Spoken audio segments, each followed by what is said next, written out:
Sala TUSP, o podcast do teatro da Universidade de São Paulo. Uma sala virtual onde a gente conta histórias da história do teatro.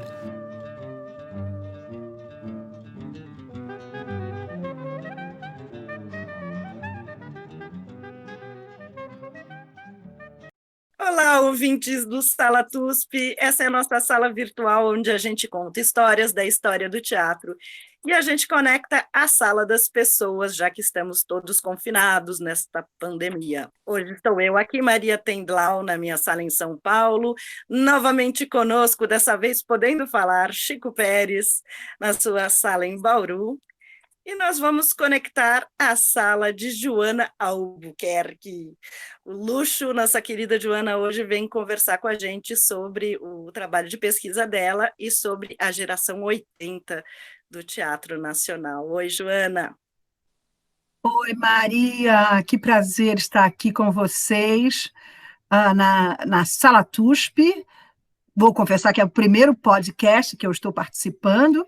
Já fiz vários outros formatos aí da pandemia, né? Lives, cursos online, mas podcast is my first time. Vou adorar estar aqui com vocês, exercitando a minha voz. Chico, quer dar um alô para a gente? Quero sim, para dizer que eu estou aqui hoje ao vivo, em cores também, mas vocês só vão ver o áudio, então estou por aqui.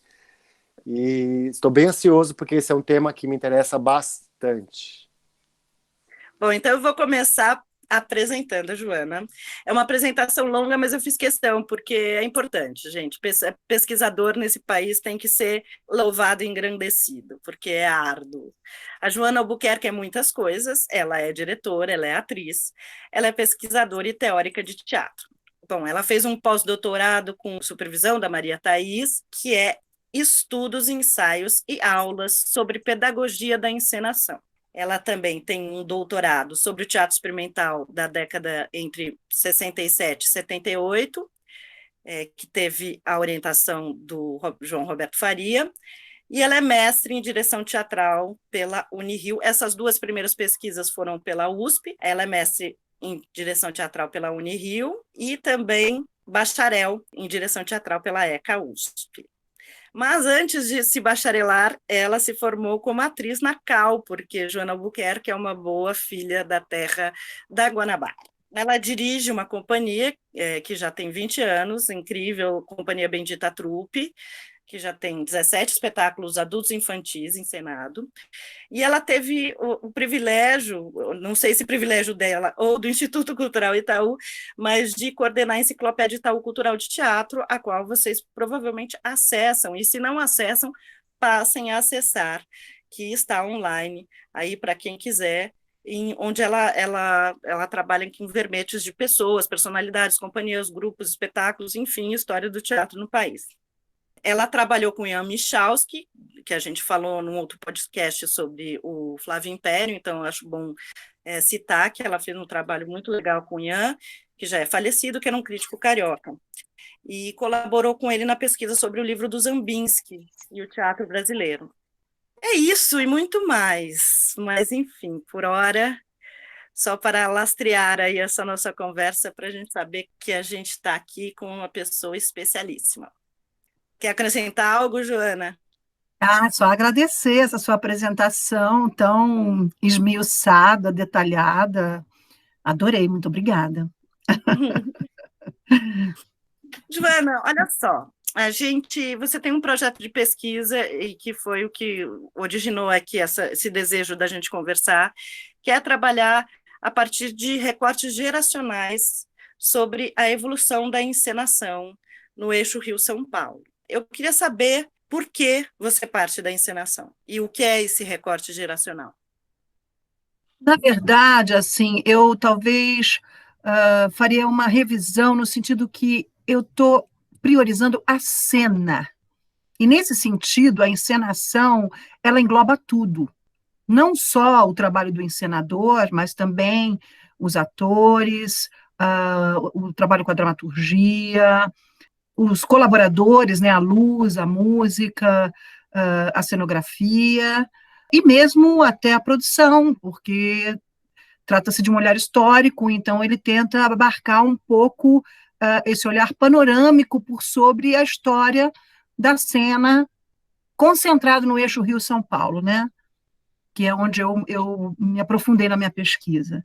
É bom deixar claro que essa pesquisa vem justamente desse trabalho anterior, na construção da Enciclopédia de Teatro do Itaú, onde a gente desenvolveu, juntamente com uma equipe de pesquisa e de redação de textos, de verbetes, nos debruçamos sobre muitos artistas, sobre muitas obras, muitos espetáculos, e sobre muitas companhias e grupos, né?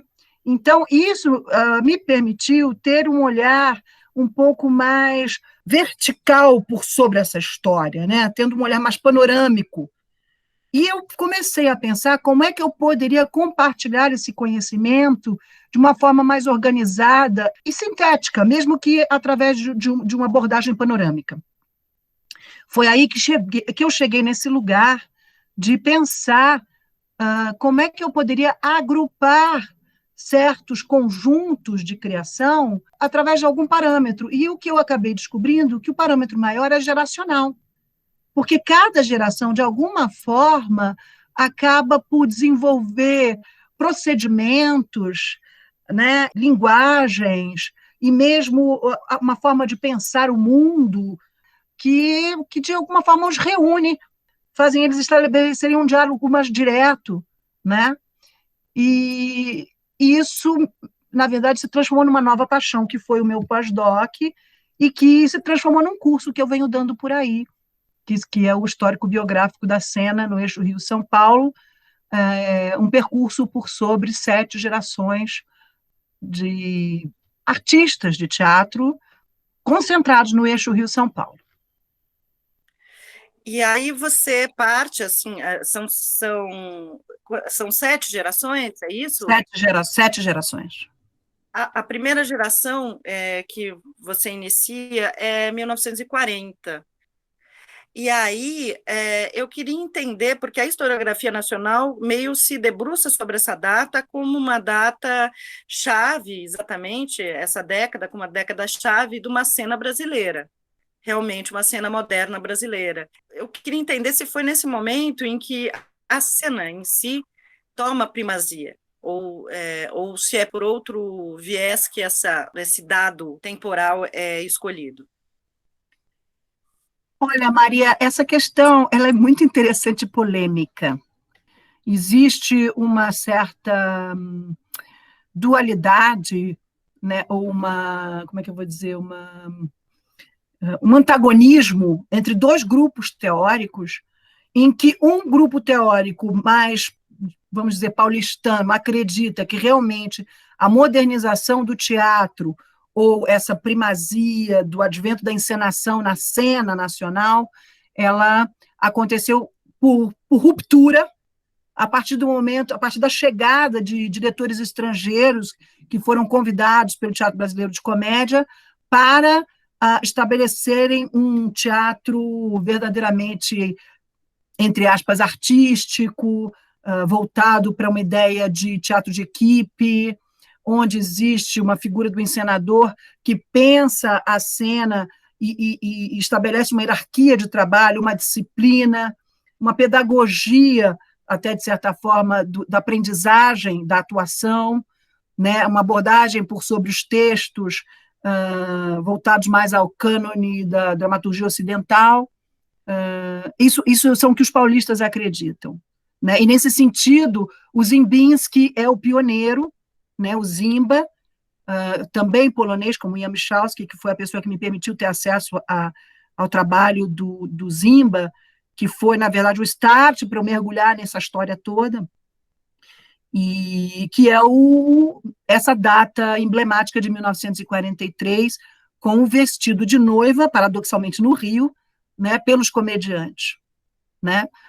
Esse espetáculo tem uma série de elementos que, de alguma forma, colocam ou elevam a esse lugar de marco histórico, né, da passagem para o teatro moderno brasileiro. Mas os cariocas não pensam dessa forma. Os cariocas acreditam que a modernização ela se dá de uma forma evolucionista, através de uma série de pequenas ações de grupos amadores que ansiavam já por essa modernização e que, trabalhando como formiguinhas, foram aos poucos estabelecendo um novo padrão teatral. Eu, particularmente, acredito que são as duas coisas. Acho que esse desejo, essa perseguição de um teatro moderno mais voltado a um teatro mais profissional e mais artístico, mais de equipe, mais voltado aos grandes textos, ele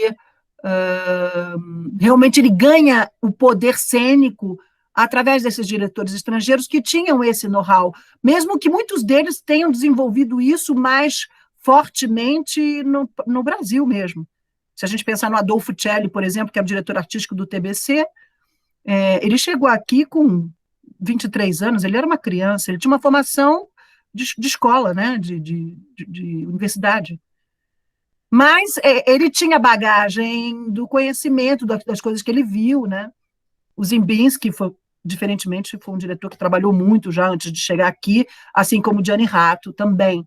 Mas é isso, acho que os brasileiros ansiavam por isso, perseguiam por isso, e criaram condições para que isso acontecesse através de uma dinâmica de grupos trabalhando e produzindo espetáculos, mas foram os estrangeiros que, de alguma forma, trouxeram um know-how, um conhecimento de como fazer a coisa acontecer de fato.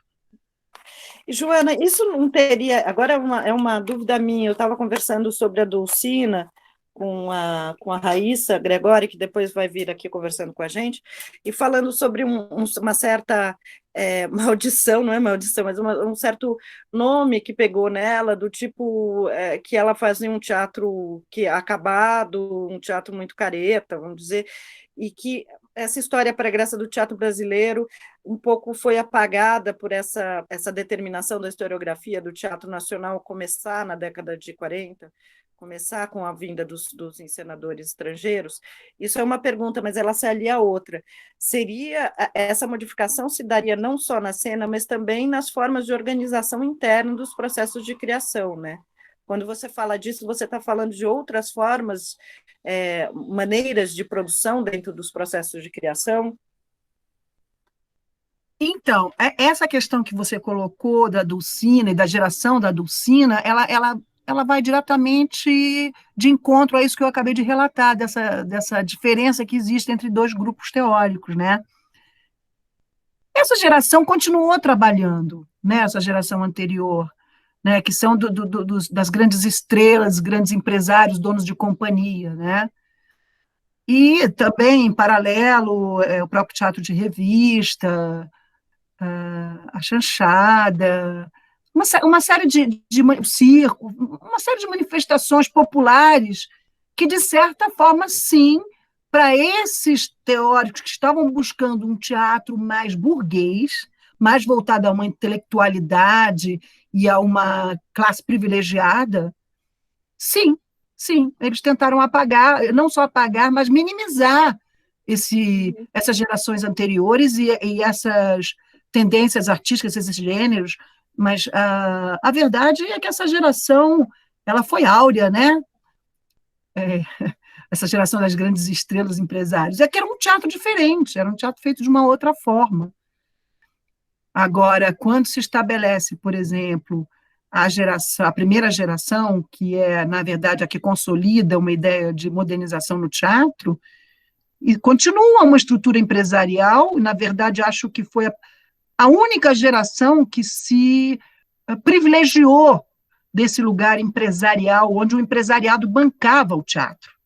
E o TBC é o grande exemplo disso tudo, porque era um teatro que era uma empresa, que tinha uma estrutura de produção incrível, onde os atores tinham uma sala de trabalho nas dimensões exatas, a do palco do teatro, e era uma geração também extremamente apaixonada pelo que estava fazendo, porque estava se deparando com diretores extremamente talentosos, Acho que isso, na verdade, é a grande diferença, que é a ideia de que existe um processo de formação e disciplinar na composição do trabalho do ator.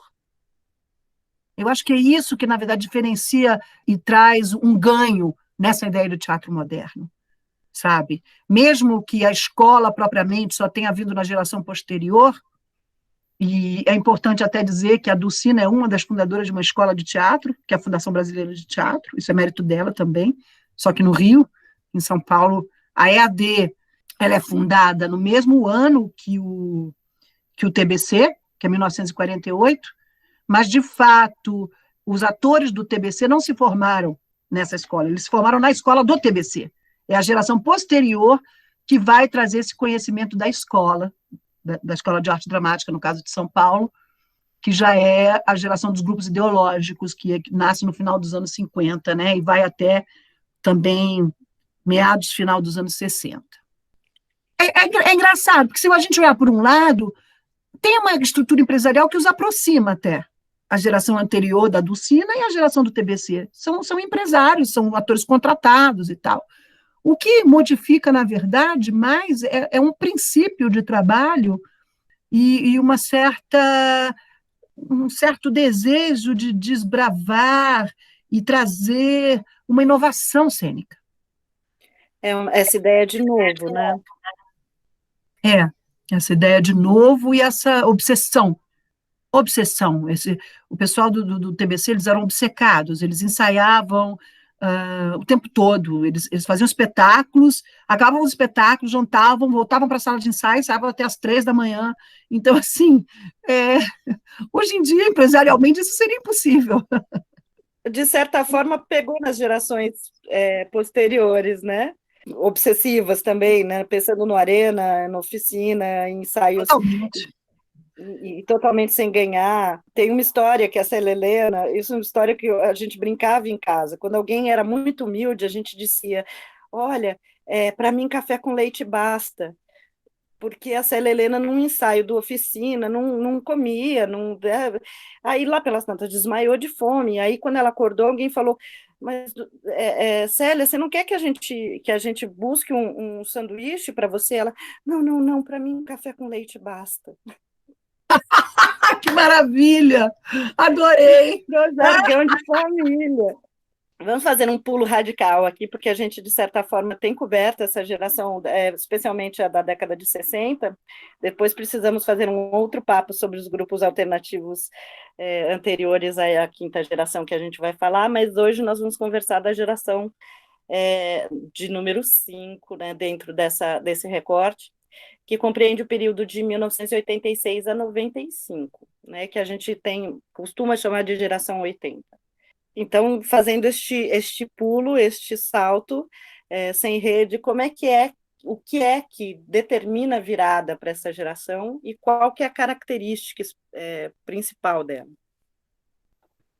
Bom, essa quinta geração, entenda bem, primeiro, acho que é importante entender um pouco essas divisões históricas, né?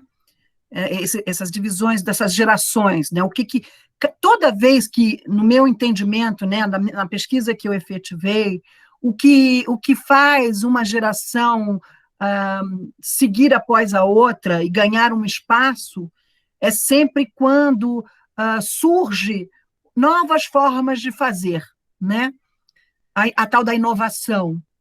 E, nesse sentido, normalmente, alguém, um grupo, um encenador, surge com alguma obra, com algum espetáculo, que a gente diz que ele é meio que o marco geracional, é o marco da virada, né?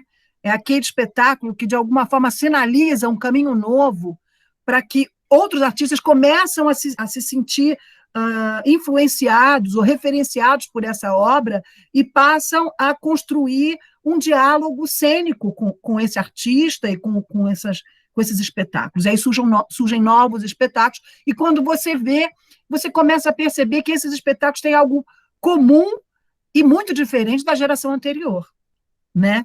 Então, o que determina cada geração como eu já falei antes, né, são procedimentos e linguagens que são impressos no processo de criação, mas que estão mais visíveis para nós através dos espetáculos, propriamente. Então, quando eu digo que a quinta geração, essa geração dos anos 80, ela começa, na verdade, em 1986, não quer dizer que ela já não estivesse em ação antes, mas é que esses procedimentos que vão permear essa geração, eles começam a realmente ficar mais fortes a partir desse momento. Então, se a gente pensar que a geração dos anos... Apesar de fazer um salto, eu vou fazer um caminho, tá? Se nos anos 40 e 50, né, a gente tem essa geração que consolidou o teatro moderno, se depois ela é sucedida pela segunda geração, que já são diretores brasileiros, é a primeira geração de diretores brasileiros formados pela EAD e que se encontram num momento de muita convulsão social, né, que são os anos 60, e que tem como ponta de lança um teatro voltado para uma ideologização, para um caminho de transformação social, e depois um teatro de resistência pós-golpe, né? Depois vem uma terceira geração, que já é no final dos anos 60, que está muito voltada às vanguardas, a um teatro de revolução comportamental, um teatro experimental, de muito experimento, né? Inclusive até na questão dos espaços cênicos, os espaços se expandem muito, né? Espaços não convencionais, construções cênicas bastante irreverentes. A quarta geração, né, já é a geração do teatro de grupo, a geração dos anos 70, que é uma geração já de atores, eu diria até, não sei não é que eles são mais jovens, né, mas eles estão mais voltados para uma história de geração mesmo, de falar sobre eles próprios. E os textos existentes já não servem mais. Então, existe um movimento de construção de textos através de um processo de criação, onde o texto é construído através da improvisação, do trabalho em sala de ensaio, e eles estão muito preocupados com a questão da linguagem teatral. Então, eles trabalham milhões de linguagens, o circo, a revista, a história em quadrinho.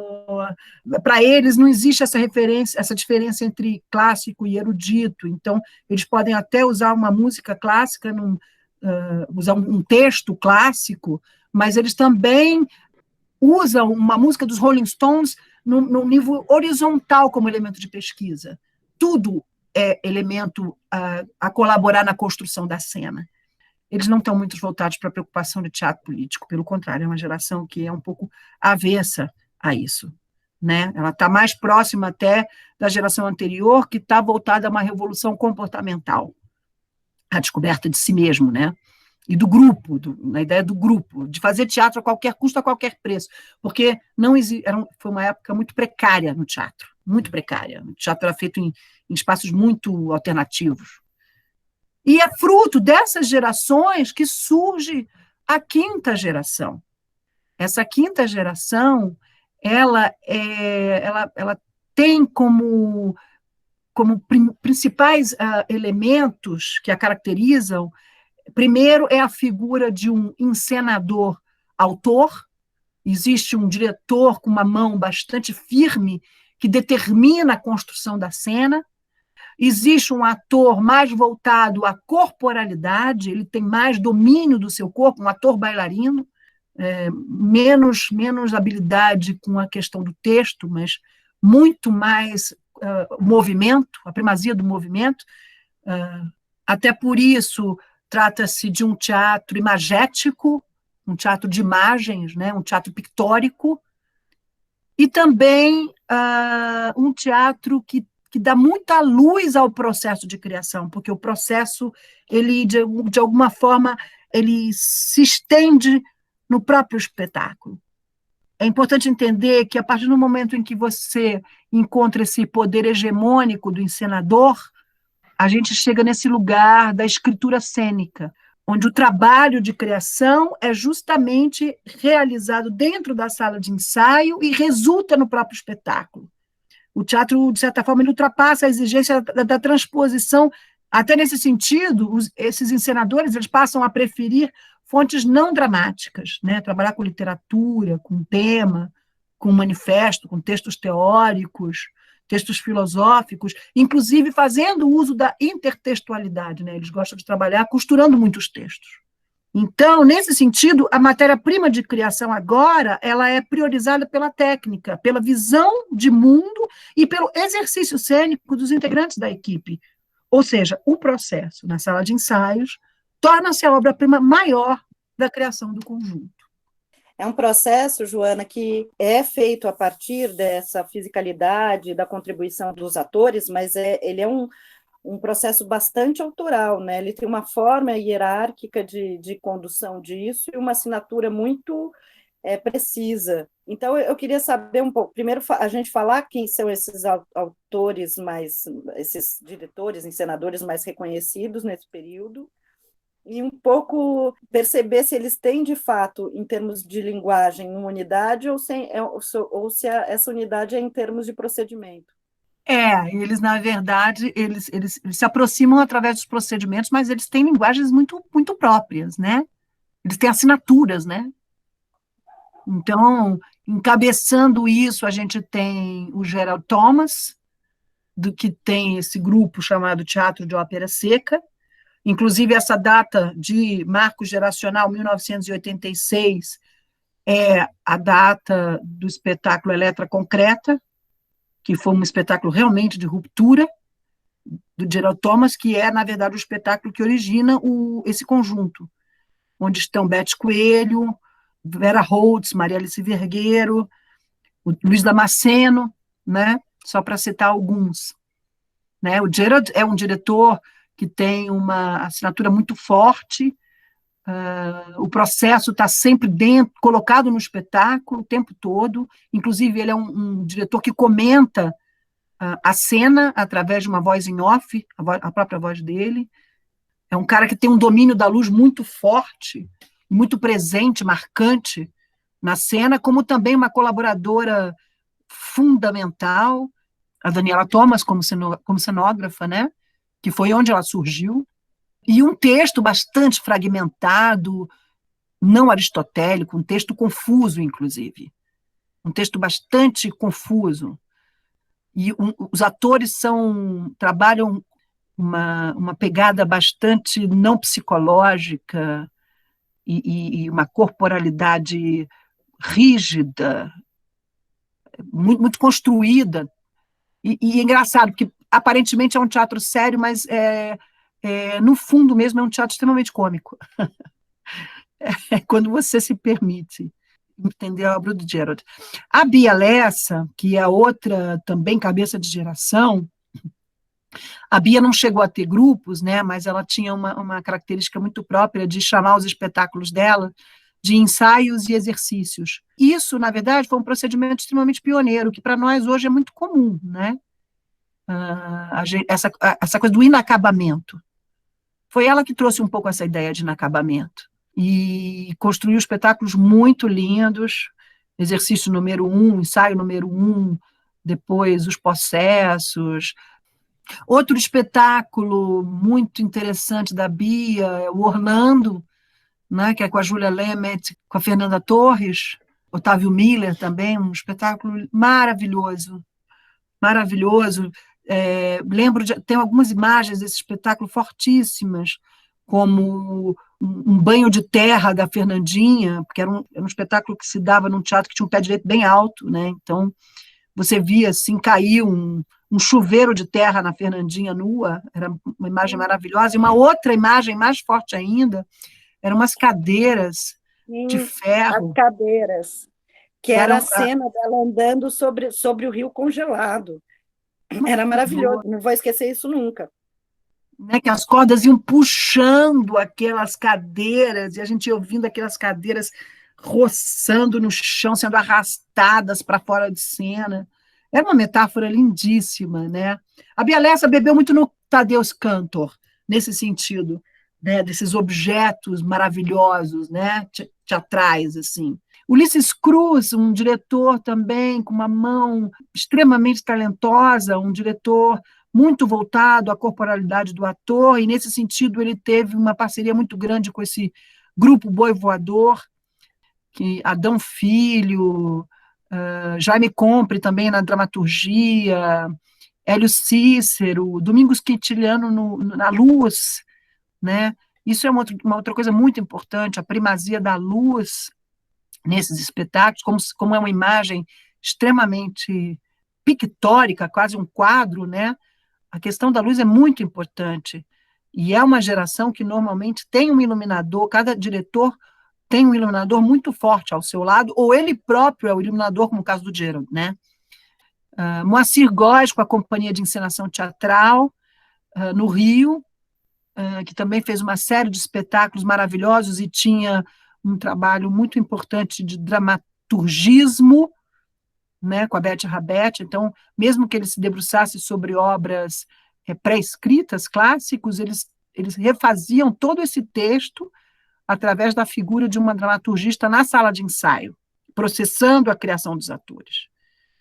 O Aderbal Freire Filho, que, na verdade, na época, até os anos 70, ele se chamou Aderbal Júnior, não sei se todo mundo sabe, e ele tinha o Centro de Demolição e Construção do Espetáculo, Cândido Dan, Duda Mambertes, Gilray Coutinho, Marcelo Escorel, assim, atores também maravilhosos, e eles fizeram espetáculos muito, muito bacanas, em que, inclusive, o Aderbal, a mulher carioca de 22 anos, onde ele pegou um texto literário e montou ele literalmente do começo ao fim, com toda a narratividade do autor presente na cena. Isso também é uma característica muito da época, trabalhar com a narratividade, né? Um texto bastante narrativo, onde os atores não ficam só na figura das personagens que dialogam, mas também nesse lugar da narratividade da cena. Tem dois diretores que, na verdade, eles são meio híbridos, porque eles também estão um pouco já integrados na geração posterior, porque eles têm uma obra muito longeva, mas eles têm um pouco essa característica dessa geração, que é o Gabriel Vilela e o Márcio Aurélio.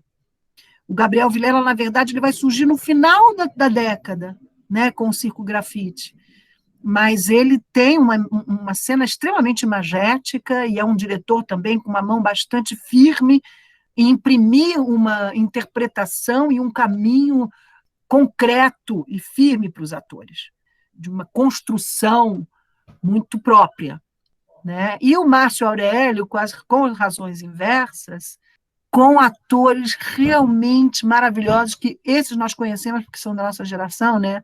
Luá Guimarães, Débora Duboc, Leonardo Medeiros, Joca Andreasa, Elcir de Souza, Paulo Marcelo, todos atores também incríveis, né? Espetáculos também como Senhorita Elce, inesquecíveis, atores que têm uma embocadura muito forte na linguagem do corpo, né? Acho que basicamente são esses. Existe um diretor que, infelizmente, morreu cedo, que foi o Márcio Viana, carioca, mas que talvez tenha sido o diretor mais experimental desse período. Ele fazia espetáculos realmente muito diferenciados. Acho que a última coisa que é importante falar sobre a questão do procedimento dessa geração é que eles estão muito voltados às múltiplas tendências e linguagens do teatro pós-moderno, sabe? Porque eles estão muito atentos ao trabalho desses encenadores internacionais, como Bob Wilson, Tadeusz Kantor, Ariane Mnouchkin, Peter Brook. Então, além da referência dos trabalhos das gerações anteriores e dos diretores brasileiros das outras gerações, existe todo um farol de diretores que surgem a partir dos anos 70 e que estabelecem também uma série de procedimentos que esses diretores, de alguma forma, bebem nessas fontes. Joana, eu vou te fazer uma pergunta meio nada a ver, assim, meio atravessada, mas porque me dá curiosidade geracional também, você deve saber. Como é que a vinda de toda a expressão do Barba na América Latina atravessa esse período? Pergunta muito interessante. Bom, eu posso falar disso com experiência própria, porque os anos 80, na verdade, foi a primeira década que eu participei ativamente como espectadora e como aprendiz de teatro, né? Eu já estava na Cal, né? Eu me formei em 87 na Cal. E justamente nesse período, o Eugênio Barba começa a se voltar na América Latina, né? E no Rio de Janeiro, eu estava no Rio nessa época, vieram uma série de grupos italianos voltados a um conceito que é chamado de terceiro teatro. O terceiro teatro era justamente alguns grupos que vinham nas Américas tentar trazer esse aprendizado do teatro do Eugênio Barba, o treinamento, né, do ator, muitas técnicas de treinamento. Então, eles chegavam aqui fazendo alguns cursos com a gente, alguns workshops. Nossa, tiravam o couro da gente, porque a gente tinha que correr quilômetros e quilômetros, muita acrobacia, Ficava né? todo mundo com o joelho lascado, eu lembro disso. E muitos dos atores acabavam indo para a Itália trabalhar lá com os grupos, né? Tinha também o Odin, né? O Odin Theater. E eu lembro de algum César Brie também, que é um latino-americano que se casou com uma das atrizes e ficou um tempo lá fora. Hoje acho até que ele voltou, acho que ele é do México, não tenho certeza. Um ator maravilhoso. Então tinha também essa coisa da composição do ator. Falava-se muito da questão do ator ter um treinamento próprio, para que ele pudesse desenvolver a sua corporalidade, para que ele pudesse ter domínio sobre as suas ações, sobre o seu movimento, sobre começo, meio e fim, energia, né? Vários conceitos ligados ao trabalho também, não só do Barba, mas do próprio Grotowski, né? Também, não só do Eugênio Barba, mas do próprio Grotowski, como também essa coisa da composição da cena, né? De você construir núcleos de ação, partituras. É nesse momento que a gente começa a lidar com esses conceitos que hoje são muito usuais para a nossa formação. Tinha uma coisa um pouco religiosa que afastava muitos atores. Tinha uma certa religiosidade, todo mundo tinha que ficar calado o tempo todo, não podia falar nada. Essa parte era um pouco chata. Concordo. Chico, quer perguntar? Eu queria te perguntar uma questão mais voltada para a técnica do que, na verdade, para a encenação. Eu vejo, por exemplo, que a internet, hoje, os meios de comunicação virtuais, a entrada do computador mesmo, ela modificou um pouco o modo como o teatro funciona, como os atores tratam a cena, né? Eu queria que você falasse se é possível fazer uma análise da introdução de meios tecnológicos dentro do teatro, se eles tiveram uma influência decisiva também para essas gerações se alternarem. Com certeza. Acho que isso, na verdade, ela vai se dar depois da virada do milênio, né? Aí nós já estamos falando da sexta e da sétima geração, basicamente, eu diria, né? Da sétima geração, que ela vai se dar a partir da virada do milênio, que é quando realmente a internet se consolida, né? Porque eu lembro que eu tive, meu primeiro computador eu tive em 1994, mas só era e-mail, não tinha internet, não tinha essas. Era tudo muito, muito precário nesse lugar, né? Depois dos anos 2000, isso começa a ganhar uma nova dimensão. Evidentemente que essa geração dos processos colaborativos, ela já começa a beber um pouco no audiovisual. Então, ela já começa a imprimir, a colocar as telas na cena. Mas são poucos que conseguem ser bem-sucedidos nisso. Na minha lembrança, assim, por exemplo, a Companhia dos Atores, o Henrique Dias, em colaboração com o Gringo Cardia, cenógrafo, que já tinha uma habilidade em fazer clipes e tudo, eles conseguem fazer isso com muita preciosidade. O Henrique Dias é um diretor que já sabia fazer isso com muita preciosidade, foi pioneiro nesse sentido. Mas depois, isso ganhou um novo tom, porque as redes começam a entrar até dentro da própria sala de ensaio, né? Elas viram um elemento de trabalho, um elemento de pesquisa.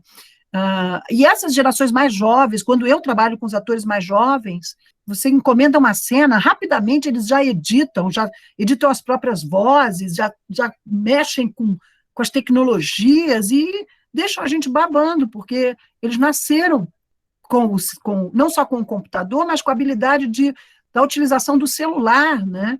E aí a gente vai para uma ideia de um campo expandido, né? De uma cena expandida, onde até a questão de presença já é um pouco relativa, né?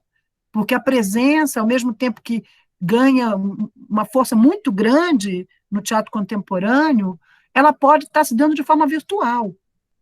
Eu fico pensando, por exemplo, Joana, o impacto que o Svoboda teve na época dele, quando ele começou a colocar os vídeos dentro do teatro e as pessoas falavam assim, é teatro e não tem o corpo do ator, né? Hoje em dia, com a internet e hoje, atualmente, com a pandemia, essa naturalização do corpo descorporificado, né, do ator, não sei se essa palavra é uma palavra que cabe muito bem, ela já é mais aceita como uma linguagem válida, né? Não é uma invenção tão absurda quanto foi na época do Svoboda, por exemplo, ou quando ela teve a introdução no teatro anteriormente, mas hoje em dia a gente absorve melhor quando a gente assiste, por exemplo, a um teatro pelo celular ou alguma coisa que tenha uma gravação virtual.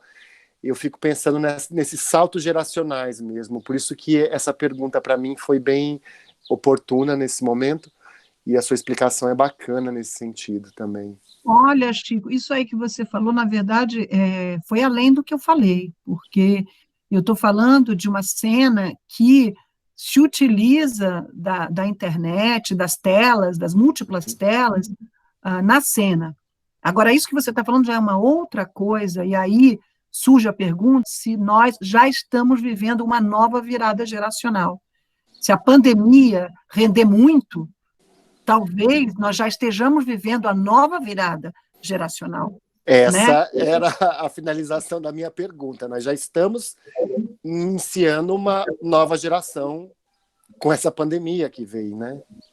Essa pandemia nos obrigou a acelerar essa dinâmica com as redes e com essa comunicabilidade virtual, mas eu acho que a gente está engatinhando nisso aí, porque a gente está muito no plano americano nisso aí, entendeu? Eu acho que essa pesquisa tem muito para rolar. Se a gente ficar enredado em nossas casas, nas telas, a gente vai ter que inventar coisa nova, porque essas lives que estão rolando aí são, na verdade, uma adaptação de alguma coisa que a gente já fez no teatro e que agora a gente está adaptando para a nossa sala. Mas ainda não surge, ou a gente está indo para o teatro filmar a nossa peça para ela ser veiculada na casa das pessoas, porque as pessoas não podem ir ao teatro. Agora, se a gente tiver que realmente criar espetáculo nessa situação, eu acho que aí já é outra pesquisa. Bom, Joana, emendando aí um pouco o que o Chico perguntou, são duas perguntas em uma. Se você fosse jogar todas as suas fichas, você se colocaria em alguma geração? O que você vê que está vindo por aí? Eu sou claramente da sexta geração, né? Eu sou dos processos colaborativos e das dramaturgias do contemporâneo, né? Eu sou fundadora do Vertigem, o processo colaborativo faz parte dos meus procedimentos de criação desde sempre. O trabalho no coletivo, para mim, é fundamental. Eu vejo o diretor como uma figura apenas de mediação, de provocação. É fundamental trabalhar com atores coautores que tenham essa característica de colaborarem na criação de cenas, na dramaturgia, né, na construção do espetáculo, que normalmente nos meus processos quase nunca partem de algo pré-criado antes, né, um texto pré-estabelecido. Bom, é o seguinte, depois que virou o milênio, a gente entrou nesse lugar das performatividades, dos campos expandidos e dos ativismos, né? Eu acho que isso é algo que ainda está em processo, né? Eu acredito que isso já se consolidou, mas ainda tem para caminhar. Agora, como é que isso vai se transformar e se é que essa transformação vai se dar a partir de um elemento externo que não é um marco geracional de espetáculo, como, por exemplo, a gente acabou de falar, a pandemia propriamente, é algo que nós não podemos responder agora. Nós vamos ter que aguardar um pouco, ver como é que a coisa vai evoluir no mundo em relação à pandemia e no Brasil em relação a toda a situação que nós estamos vivendo hoje, culturalmente, né? Nós voltamos a uma situação de precariedade muito parecida com os anos 80, onde a gente produzia na base da permuta, né? Na troca, na base da colaboração gratuita, ou na troca de serviços, porque, diferentemente da nossa geração dos anos 90, onde a gente conseguiu uma série de conquistas, e logo depois a geração seguinte, que já começou a criar, a partir de uma série de facilidades dos editais, né, dos fomentos, dos recursos públicos, agora a gente está indo de encontro a um momento muito mais complicado. Então, realmente, vai ficar quem realmente não consegue viver sem isso, sabe? Porque vem um momento de muita dificuldade. Mas, normalmente, na história do teatro, momentos de dificuldade geram obras sensacionais. Então, eu acredito que nós vamos entrar num momento bastante rico, bastante plural e, ao mesmo tempo, intenso, forte, no sentido de uma contraposição a essas forças obscurantistas que se estabeleceram e que estão tentando nos silenciar, a nós artistas. Eu tenho certeza que o que vai vir por aí vai ser muita coisa boa, mas eu ainda não tenho como sinalizar esses procedimentos ainda, e nem posso dizer que isso que a gente está vivendo agora é a virada. Pode vir a ser, como pode não ser. A gente vai ter que aguardar um pouco. Eu sinto apenas que os mais jovens, eles têm uma questão muito forte de disputa de territórios, e isso está sendo impresso no teatro de uma forma muito intensa. Mas acho que também, em função da situação difícil que nós estamos vivendo, eu torço muito para que essa diversidade não fique totalmente fincada como é que é esse termo, que tem a ver com a questão da disputa de territórios, que são essas polaridades, né? E que a gente consiga se unir. A gente precisa se unir. A gente precisa abraçar o outro e conseguir fazer um teatro que a gente fale com a nossa alma, mas que também que a gente estenda uma mão em direção ao outro. Porque as redes sociais, elas trouxeram muito esse espírito de luta, de guerra, né?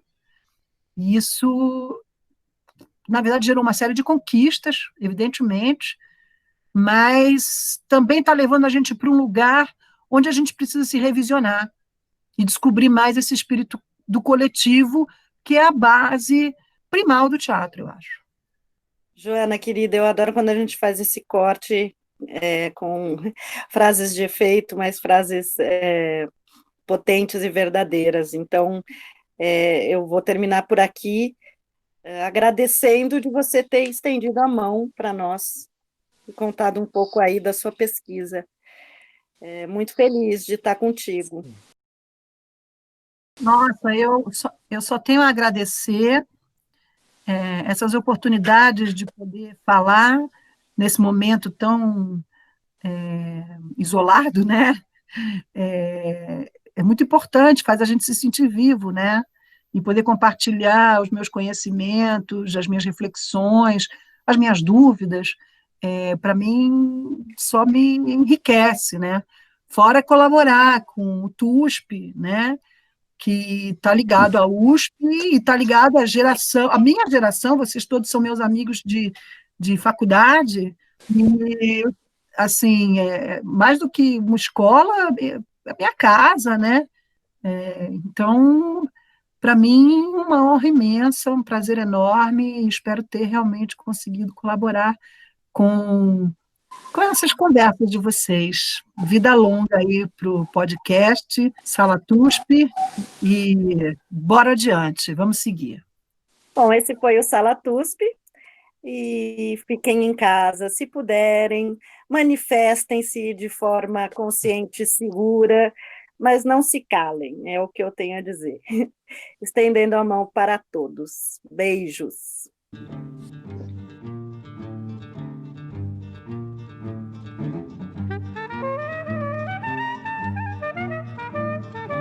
Esse foi o Sala TUSP. Sala TUSP, o podcast do Teatro da Universidade de São Paulo.